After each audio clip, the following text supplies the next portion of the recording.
पुण्यात 50 वर्षीय व्यक्तीकडून 9 वर्षीय मुलीवर अत्याचाराचा प्रयत्न. पर्वती पोलीस ठाण्याबाहेर मोठा जमाव. आरोपी पोलिसांच्या ताब्यात. लैंगिक अत्याचारातील आरोपींना यापुढे पॅरोल नाही. नसरापूरच्या घटनेनंतर कायद्यात बदल करण्याचे मुख्यमंत्र्यांचे आदेश. पीडित चिमुरटीला तोंडात सॉक्स कोंबून नराधमानं क्रूरपणे संपवल्याचं शवविच्छेदन अहवालात उघड. पालघरमध्ये अघोरी पूजेच्या बहाण्यानं अल्पवयीन मुलीवर अत्याचार. 55 वर्षीय भोंदूबाबाला बेड्या. पीडित मुलीवर रुग्णालयात उपचार सुरू.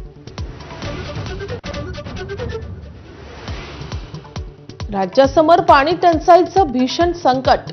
धरणांमध्ये केवळ 38% पाणीसाठा शिल्लक. कमी पावसाच्या शक्यतेनं चिंता आणखी वाढली. पिण्याच्या पाण्याला प्राधान्य देण्याचे मुख्यमंत्र्यांचे आदेश. एसआरपीएफ भरतीच्या लेखी परीक्षेतील गोंधळानंतर भरती स्थगित.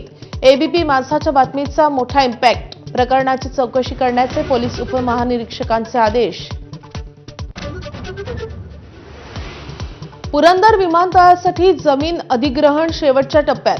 संमती न दिल्यास सक्तीनं भूसंपादन करणार. जिल्हाधिकाऱ्यांचे आदेश.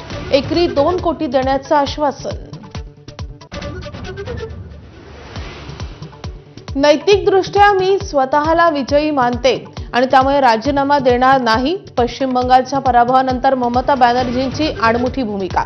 तर अमित शहा बंगालच्या निरीक्षकपदी. स्तनपान करणाऱ्या मातांसाठी मुंबई महापालिकेचा नवा उपक्रम. शहरातील निवडक उद्यानांमध्ये स्तनपान कक्ष उभारणार.